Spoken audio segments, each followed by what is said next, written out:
morning, good morning, good morning. Happy Friday, everyone. Happy Friday. Welcome to the Vibing with TJ podcast. I am your host, TJ. I hope everybody is having a great start to their Friday so far as we head into the weekend. We're continuing it off. I got another special guest here. I have my mother, Jonetta, as we talk about a brand new segment of called knowing your value. Knowing your value. I thought that she was the best person to talk about this subject because, I mean, just from all the talks that we've had, personal one-on-one conversations, private conversations. So I thought that she would be the best one to talk about this. She probably knows You the most about it. Uh-huh. got me blushing over here. Wow. Oh Lord. So I'm gonna give the floor to her. I'm gonna let her introduce herself, give a little bit background about herself, whatever she wants to tell you, and then we're gonna hop right into the questions. So you have the floor. Well, my name is Janetta Caprice Richardson. Of course, I am TJ's mother. Um, I really don't know what to say right now. My background is I'm a mother of four, grandmother of 10. Is it 10 now, Nene? I think it's not. I, and Yes, 10. I, with learning myself is something that I'm just not realizing when the journey started. So it's funny that this is the topic that we're speaking on today because of the spiritual journey that I'm on with myself right now. I thought I knew myself a long time ago and knew my value a long time ago, but in my 50s, I'm learning that I didn't know what I didn't know, and I thought I knew it all when it comes to who I am.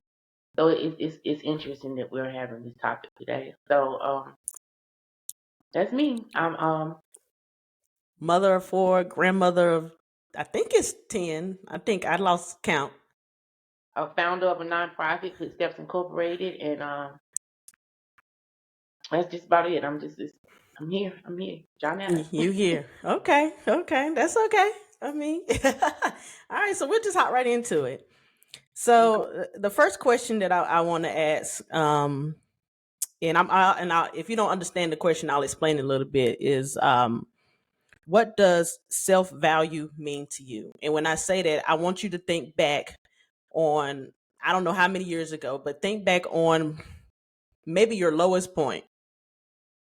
Go back to that person you was then, and tell me what you thought self value meant to you at your lowest point. I don't want to give no specific like time frame because I don't know how many years ago that was. Hell, it could have been last year for all I know. So Yeah. at that lowest point, what was your mind frame? What did you think self value was to you? Being accepted by the person that I thought that I was in love with, being accepted, trying to figure out how to please. That's the best way I can say it, without getting into many details. But I feel like I spent a lot of time trying to be accepted, and if someone accepted me, then it made me feel like, oh, I accomplished something. You know what I'm saying? Hmm. Being, yeah, Being I think that. accepted.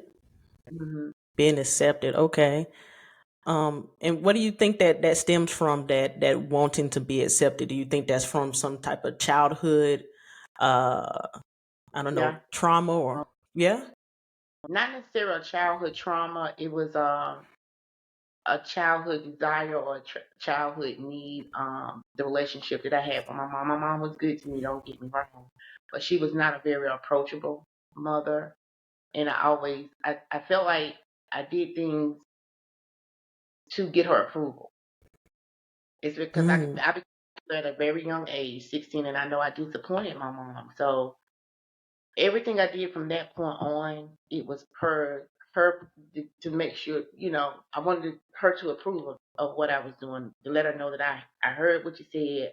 I'm listening to what I'm watching you as a mother, because I'm learning how to be a mom too. So some of the mm, decisions, a lot of the decisions that I made when it came to raising you guys, and it was to get her approval. I had to take myself out the equation, think about what I thought was best for my children, and if that was something that my mom would approve, if that makes sense. Yeah, that does make sense. That Yeah. does make sense. Yeah. So, I mean, I know you talk about, grandma wasn't approachable, but I guess as you get older, you maybe people soften up because she was different Um, from what you guys tell me. Like I was probably a grandma's girl for a long time. So, yeah.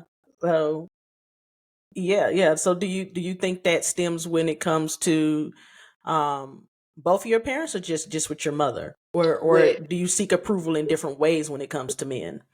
for my mom, a little bit of both. When it comes to men, I was searching for when I look in hindsight of stuff, especially and I hope he doesn't get offended when he hears this podcast. Ron, the guy I did end up marrying, he reminded me so much of my dad. He had so many similarities to my dad that I got attached to.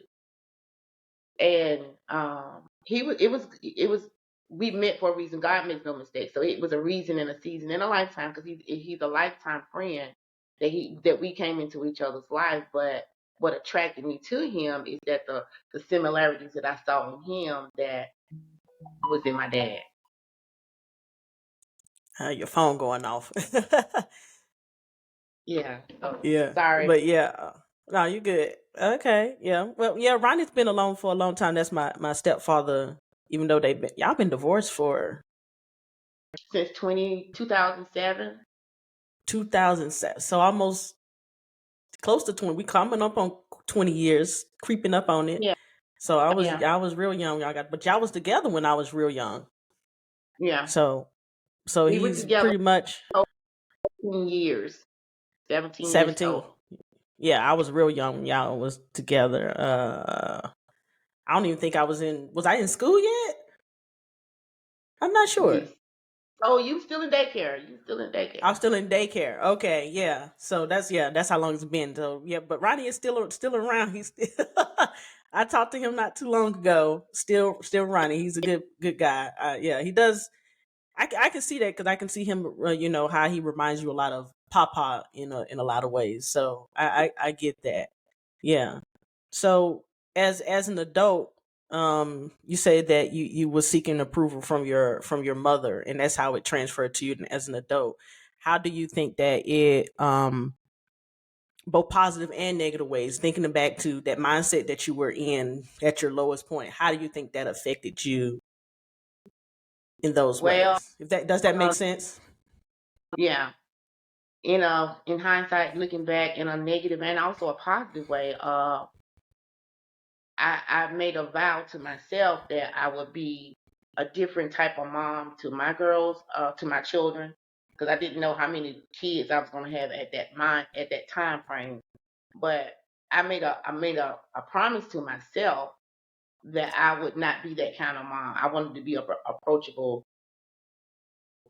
that my children to be able to come and talk to me regardless of what the conversation was about. Um, Mm-hmm. so that turned into a positive because I have different bonds with all of my kids. I feel like y'all know that y'all can come and talk to me about anything. I may get Mm-hmm. mad, I may, but it's still, you can come to me because I'm just, I was in your shoes one time myself. We all have our journeys and Growing. our things, Mm-hmm. growing. So Yeah. that make a vow to myself not to be that kind of mom, but I still wanted her approval. But I just Mm-hmm. wanted to be a little bit differently, the same but different when it came to raising my kids. So yeah, a lot of I get. the things, the values that I got from her, I kind of passed it along to you guys, but I just wanted to do it in a different way. In a modern top type way. I Maybe. don't know about learning, but a way that if I put myself in the way I get through life and the way I make build bonds with people, I kind of tend to put myself in their shoes. You know what I'm saying? Mm-hmm. So how would I feel? I know how I felt not being able to approach my mom, so I didn't want my kids to feel that way. So I always put myself in try to think the way. a person in that situation would think or feel. How I kind of like do stuff. Yeah, I understand that because I've talked about that a few times on the show, and actually I talked about that with Nikki and Keisha. We all have the same say of treat people the way you want to be treated, and I think we probably got that from you. Like Yeah. I'm really heavy on that. So I get that when you say put people in, I put myself in your people's shoes because I do that too. So you probably did Mm. pass that to us. So, but I guess I guess from my experience from learning that from you, I had to learn that um it's two sides to that. Like you treat people the way you want to be treated, but you can also treat them the way they treat you if they treat you bad. Right. That's the part that you didn't teach us. I had to learn Right. that. It's not.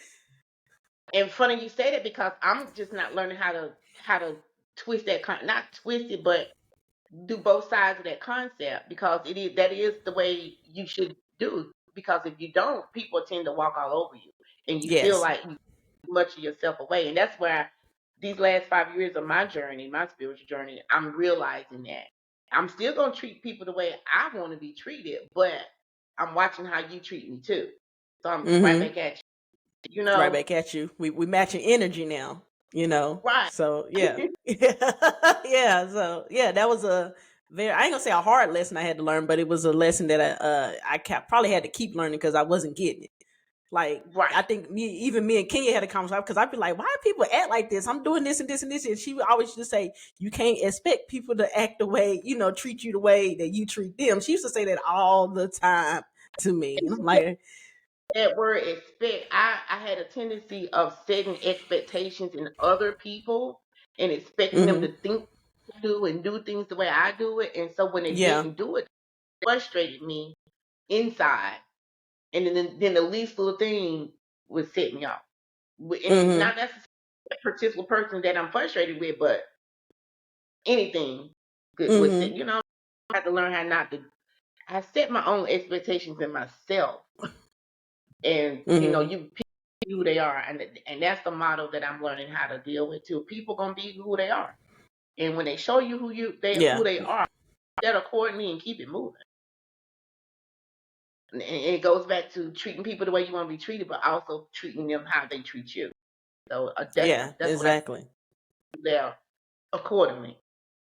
So Accordingly, yes, of course, yeah. So it makes me think about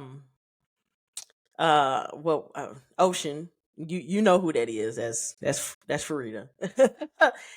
She sent me a little clip in, I think it was maybe last week or the week before, Viola Davis.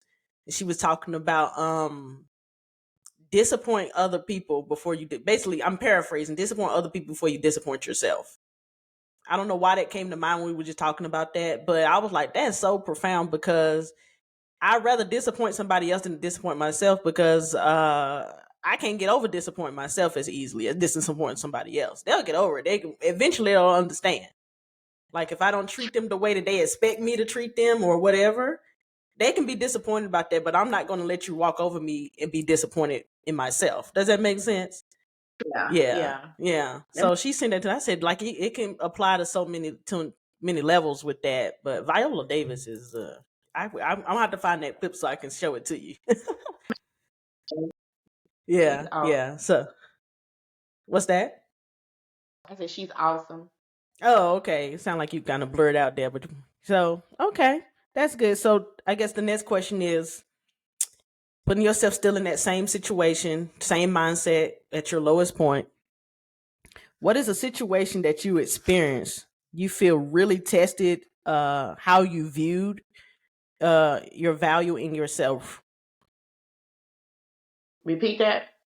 What's a situation or experience that you had that you feel really tested how you viewed the value in yourself? Does that make sense? That takes me back to a very very hard time not too long ago. When my mom got her wings, it was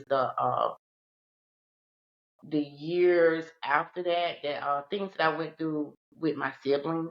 I feel like I was really, really being tested because I never had any kind of, not that kind of drama with uh, my siblings. So that Mm-hmm. was a time in my life when I go back to it. It was, oh, I feel like God was really showing up and showing me according to my prayers, put it this way, according to the prayers, because I was going through really reconnecting with God, my creator. And my prayers was like, God, I need to see the faces. I need to see the true faces of the people around me because this is a new realm. My mom, that safety net is gone. You know what I mean? I can't depend on her helping me deal with them. So I need to see who I'm dealing with, know who they are, and help me adjust myself accordingly. And them 2 years was very, very hard for me, but at the same time it was eye opening because it's still going back to treating people the way you want to be treated, but also treat them according to how they treat you. And it still breaks my heart a little bit with some of my with the the the relationships that I had to let go of, so to speak, during that time frame. And you looking like, whoa, a little confused, but that was a valuable lesson for me. I always spoke highly of my family, highly of my siblings. You know, we have our mess, but we were always stuck together, is what I said. And during that time frame, I didn't feel like we was together, and I felt like everybody was against me for whatever reason. And so it was a hard time for me. And I'm grateful to you guys because I feel like if it wasn't for my children, real talk, my grandbabies, I don't know I don't know how I would have got through it. For real. It was hard. It was very hard. And kind of getting a little misty talking about it because it's still hard because Yeah, I mean, I because it's miss, still dealing with some residual of it. yeah, I still miss it when we used the bonds that we had. And I was just on Facebook earlier this morning and I seen how some of our family had got together not too long ago. And I'm like, damn, I ain't getting no invite, you know. And we were supposed to have our little gathering yesterday, and I got a call from one of my nephews. Because I wanted him to do something for me, and I told him, and he found out, he heard through the grapevine that we was getting together or whatever, and he said I was just reaching out because I want us to do that again. Let us plan something together. I said, and being honest with Brad, I said I feel like if I was the host of it, I want to have a family gathering, a big one for everybody to come. Something that's been on the back of my mind since Mom got her wings. But I feel like if I was the one that hosted, certain people's not gonna come. So I'm gonna see how he handles that. He said he still wanted to do it, but I'm still dealing with that. Put it that way. Just long Mm. story short, because Mm. it was an eye opening experience for me with my sibling, and some of my nieces and nephews too that I thought I had a different type of relationship with, and that they truly showed me where I stood in their Mm-hmm. hearts. Mm-hmm.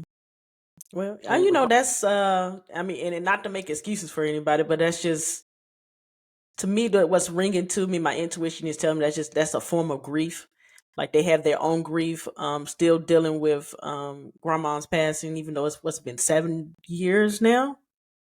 Is it Yeah, 7 years? Seven that years? it was 17, 6 years. Oh, 6 years. Six. So, well, we is it going to be 6 years this November? Yeah, Oh, okay. So 6 years this November. So I think they got their own grief when it comes to her passing because of their own unsolved issues with grandmother. You know what I'm saying? With grandma. Like they yeah. didn't resolve whatever they needed to or talk out whatever they needed to talk out with her. Like we didn't have no issues with her. She didn't have no issues with you. You know what I mean? So if anything, I remember I think she said she was proud of you, right? Huh? I said, if anything, I think she said she was proud of you. She did. Yeah. So I think it has, honestly, in my humble opinion, I think it might have a lot to do with that too. It's their own personal thing, their own personal issue with grandma that they didn't get resolved. They still grieving her death. And you are the closest person to take it out on now. Does that make sense? You It know, do a little well, bit. Yeah, yeah. Yeah, Mm. but yeah, It might be deeper than that, but that's the feeling that I'm getting. Like it's just they're not that's the only way they know how to handle it is to take it out on somebody else instead of internalizing it and really dealing with their own grief. yeah, Yeah, so people gonna be people. Yeah. yeah. And the good side of that came out of it, I started to get to really get to know myself. Yeah, and that's a whole Mm, nother story. But okay. it yeah, it was eye Okay. opening for me as well for to get to know my own self. Um, Mhm. Learning to say no um, was hard when it was hard when it came to certain family members, but I had to start saying no. And the more I Mhm. said no, the better I felt. And I Ain't got to that that point amazing? where, yeah, it's a good feeling. And like you said, I don't care about you being disappointed in because you expected me to jump through your hoop, and I didn't. Now Mhm. you looking, and I feel great. Yeah. I mean, yeah, Yeah. like I said, don't it's better to disappoint someone else than to disappoint yourself. So I get that. Yeah. So that experience, how did you what type of toll did it take on your self value? I don't know if I heard you say that part because I mean you was talking about you feel like you seen your siblings in a different light. So how do you think that affected you like on emotionally, spiritually, physical level maybe, and how did what toll did it take on your value? Physically, I started losing hair. I was stressed out, and I'm like, you know how I was when I came to stay with you.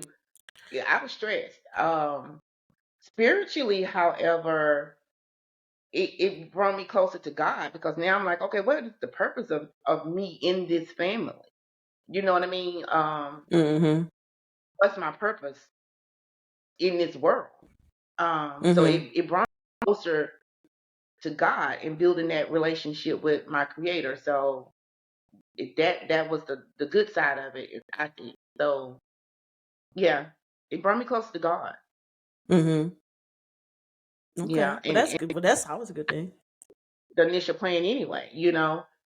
Stop trying to do it your way, do it my way. You know what I'm saying? It brought me closer to God. It made my relationship with Him a whole lot deeper. Deeper. Cause Yeah.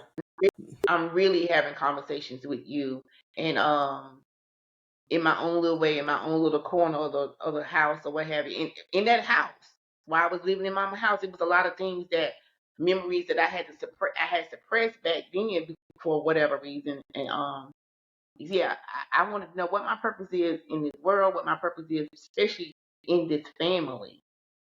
Why did you Mm. choose me to be one to be here with her when she transitioned? And now everybody coming towards me like I done something wrong because now she wants certain things to happen because the expectation that she had expected in someone else, they're showing her no, don't do it. You know what I'm saying? I don't want to get too deep with it, but Yeah. Yeah.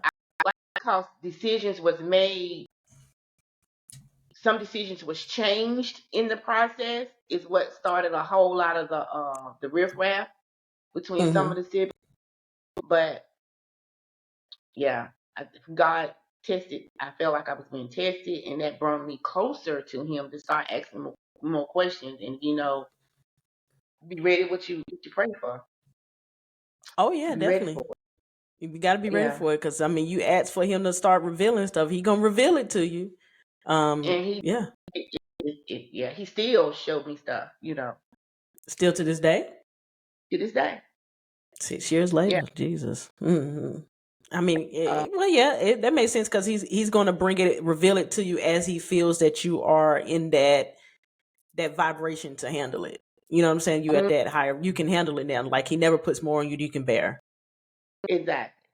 Yeah. Actually, God don't put all that stuff on us. We put it on ourselves. We be trying to do too much, and he don't put that pain and that grief and stuff. We put that on ourselves.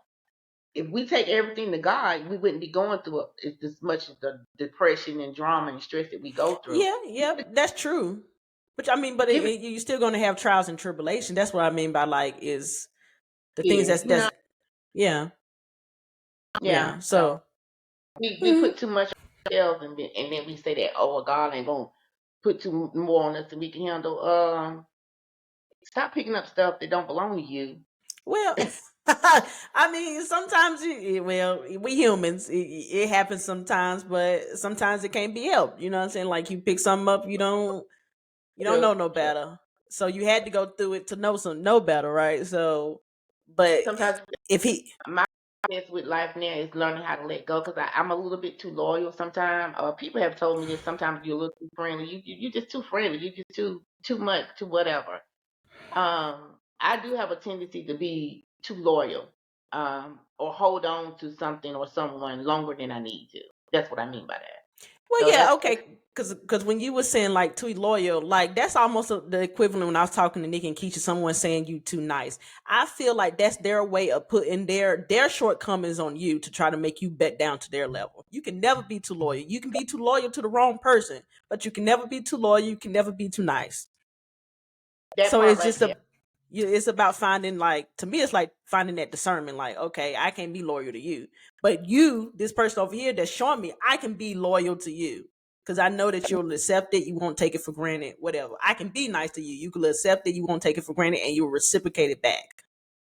Hmm. So like I hate when people say like you too loyal, you too nice. Stop putting your shortcomings on me because you can't handle it, you know what I'm saying? Something Right, about right. you feels self deficient, or something about you is lacking that you can't handle, that I am this, Person. not like I'm trying to hype myself up, but this light, and it's just natural, Right, right. yeah. So I don't accept that. I don't like that stuff. You kind of, I don't know, it just gets under my skin, like just I don't know, people like that is just ugh. Okay, so yeah, so I guess the last conversation before we hop off, because we're nearing 30 minutes already. Don't even feel like it, huh? See? I feel like See? She was on here earlier today. I was talking to her earlier. I said, we last about 30, 45 minutes. She talking about 30, 45 minutes. What we gonna talk about that long? See? Anyway, yeah. So last question. And I guess it might tie into you might have already answered it, actually. I don't know, but it might tie into the last one. Um, what situation you experienced do you feel was your biggest or greatest lesson, and what did it teach you? And it might have already answered that, actually, but said it again. what situation you experienced that you feel was your biggest or greatest lesson, and what did it teach you? We just answered it. That Yeah. ties into it does. That was a really, really big life lesson. I learned a lot throughout the process of several things, of some stuff about real estate. I mean, I walked away with some positives from it, but it really taught me how to protect myself, protect my heart. It took me to the book of Ephesians with the armor of God. I wear that every day Mm. now. The armor of God. I have it posted in my bedroom, my office, in my prayer closet. I arm myself with the armor of God every day, and that helped me to get through, to put that tough skin on for my family. Because my heart, I'm so family oriented, and I still want to do, I still want to help, I still want to be there, but at the same time, I'm learning how not to get in the midst of everything and get myself disappointed and get myself off. You know what I'm saying? So that led me to the book of Ephesians, and in that book, I really got into literally putting the armor of God on every day, and doing that, it helps me to increase my spirit of discernment, to know when to say yes and no when someone asks me to do something. You know what I mean? Yeah. So Yeah, that makes sense. I really, instead of saying let go and let God, I'm literally allowing God to lead me. So it's a Yeah. whole different, and so many doors is opening with the nonprofit, and even with my personal life. So it's I'm Oh my happy. God, it's crazy. Like this is all like tying together, because when I was talking to Mika about this, and even Ocean about this, we talked about it a little bit. We were saying that when you really start healing, like really, really started healing, things started happening. Things start Yeah. popping off. Yeah. And Mika even said, Miss Lou, I'm sorry, y'all, Miss Mika Lou, she was the one of our guests on here. She said that when you really start healing emotionally, physically, spiritually, it heals your finances too. Girl, put me for $500. Yeah, yeah. Yes. Yes. Mm-hmm. Yeah, and I was. Because it's coming. He made enough for everybody. So It made it. I worry about. Yeah, yeah, yeah. Don't worry about it. So it is. It's almost like it's crazy because I was when she said that I said, "Oh my god!" I was like, "I'm going through that now." Yeah. So I guess So yeah, what was that you said? I'm sorry, I couldn't hear you. that song is coming in my head now that you was playing earlier today. He made me on purpose. Oh, I okay. I pray was thinking. he got he promised me an abundance of whatever. I want to receive everything that he promised me. Oh So in yeah, order for to receive it, I have to receive him. you got So to let receive go. him. Yeah, let Mm-hmm. go. And You got to receive him, and and you got to be at a well. This is just my own personal opinion. Take it or leave it. You know what I'm saying? People take it or leave it. But I feel like you got to be at a certain vibration. And when I say a certain vibration, you got to be at a certain like level of awareness about yourself, a level of awareness about uh, God, your spiritual self, like a level of healing for him to receive. Because he's not going to give you all this abundance and you can't handle it.